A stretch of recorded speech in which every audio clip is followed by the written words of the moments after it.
হে জগতবাসী, আজ আমি শামীম আলী চিশতি আপনাদের সামনে যে আলোচনাটি নিয়ে আসলাম সে আলোচনাটি হলো যে আল্লাহ সমস্ত সৃষ্টিরও আগে এবং নিজেকে প্রকাশ করার আগে তিনি কী রূপে ছিলেন। তিনি ছিলেন শূন্যময় হইয়াছিলেন, যে তার রূপস্রোতের কোনো অস্তিত্ব কেউ জানত না। আল্লাহ তাআলার রূপস্রোতের অস্তিত্ব কেউ জানত না। এখন আল্লাহ যে এত মহা শক্তিশালী, আল্লাহ যে সর্ববিষয়ে সর্বশক্তিমান, এটা কে জানে? কেউ জানে না।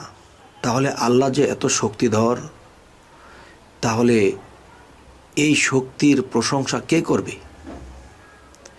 এবং আল্লাহ যে এই সমস্ত কিছু যা বলে তা হয়ে যায়, যা সৃষ্টি করার দরকার তা তিনি যদি মুখে বলেন, কোন শব্দে সমস্ত কিছু সৃষ্টি হয়ে যায়, তাহলে তিনি এত শক্তিধর, তাহলে তার প্রশংসা করার তো কেউ নেই। তাকে কেউ নেই যে তাকে মহাশক্তিশালী আল্লাহ বলে ডাকবে।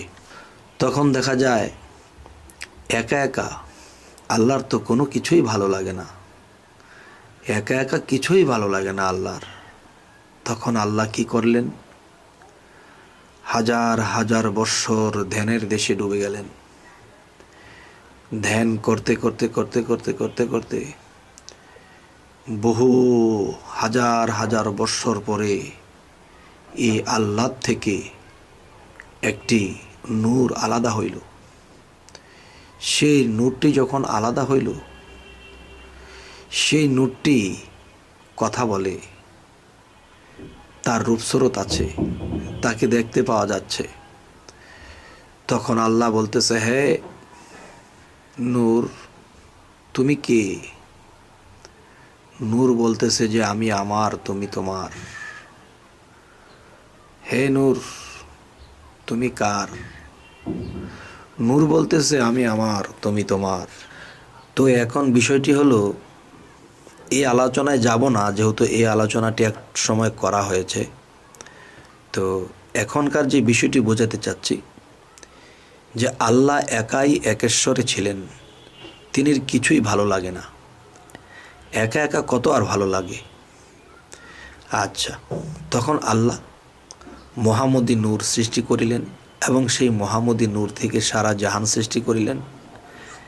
এরপরেও আল্লাহর কাছে ভালো লাগছে না, সম্পূর্ণরূপে ভালো লাগছে না।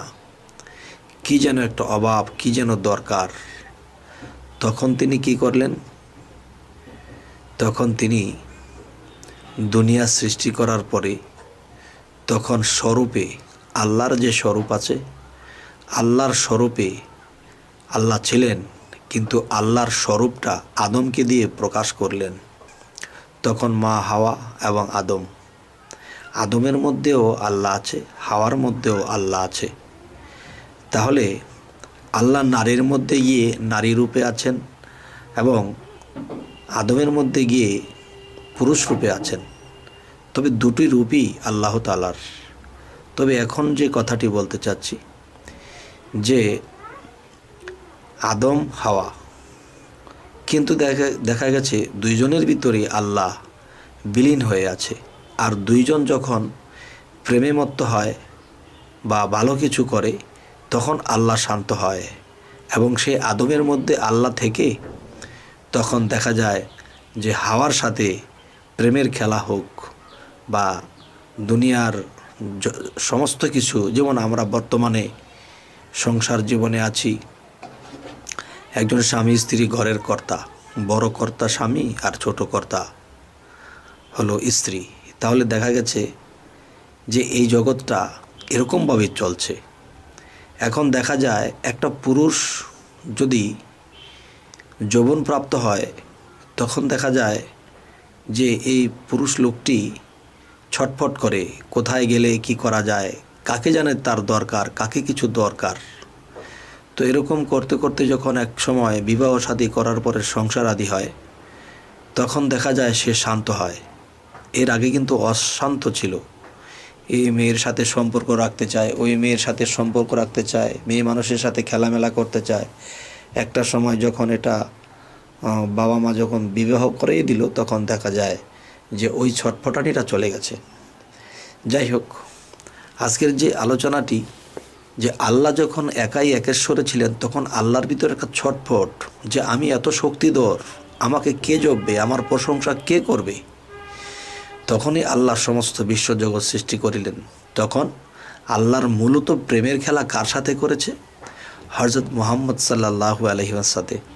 যদি এই মুহাম্মদী নূর আল্লাহ সৃষ্টি না করতেন, তো জগতের কোনো কিছুই সৃষ্টি করতেন না।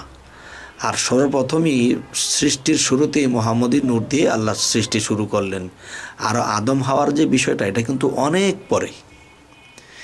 আচ্ছা, আদমেরও কিন্তু আরও আগে, আদমের আগে আরও 4-5টা জাত সৃষ্টি হয়েছে, জিন, অসুর, হারিস, নারিস।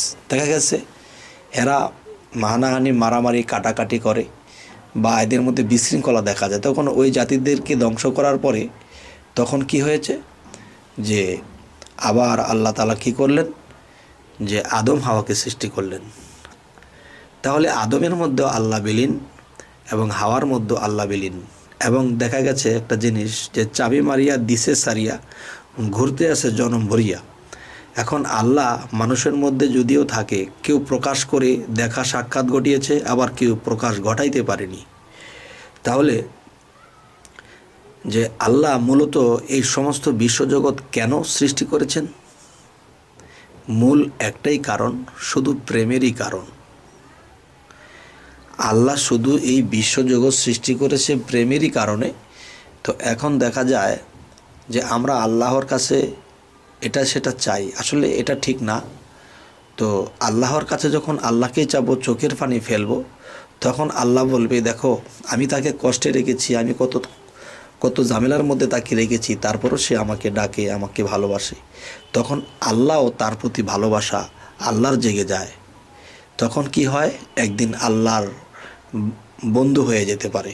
তো এখন বিষয়টি হলো যে প্রেমের কারণে আল্লাহ এই বিশ্বজগৎ সৃষ্টি করেছে। আর আমরা কি বলি, যে আল্লাহ আমাদেরকে দোজখ থেকে বাঁচাবে, আমাদেরকে বেহেশতে দেবে। কেন?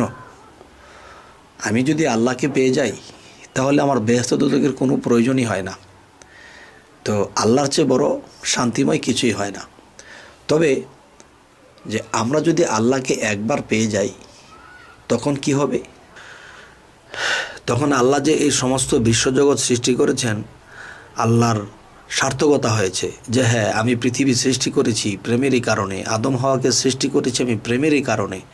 আজকে যারা আমাকে ভালোবেসে কাঁদে, রাতের নিঘুম রাতে উঠিয়া চোখের পানি ঝরায়, তখন আল্লাহ কি অন্যথায় থাকতে পারে? তখন এই বান্দার কাছে এসে আল্লাহ একদিন সাক্ষাৎ ঘটিয়ে দেয়, কোনো একদিন আল্লাহ তাকে বন্ধু টাইটেল দিয়ে দেয়। তবে বলবো যে আমরা দুনিয়াতে আল্লাহর কাছে কি চাবো? একমাত্র আল্লাহর প্রেম, ভক্তি, ভালোবাসা ছাড়া আর কিছুই চাই না। এখন আজকের মূল যদি আমরা এটাই বুঝে থাকি, তাহলে এখানেই থাকবো, যে প্রেম ভক্তির দেশে থাকবো। আল্লাহ কাউকে নিরাশ করেন না, কিন্তু নিরাশ আমরা হয়ে যাই। তো হে জগতবাসী, আমাদের এই আলোচনা যদি আপনাদের ভালো লাগে, তো অবশ্যই সাবস্ক্রাইব করুন, পরবর্তীতে আমাদের আলোচনাগুলো পেয়ে যাবেন। তো আজ এ বলেই রাখবো, সকলেই ভালো থাকবেন। আল্লাহ হাফিজ।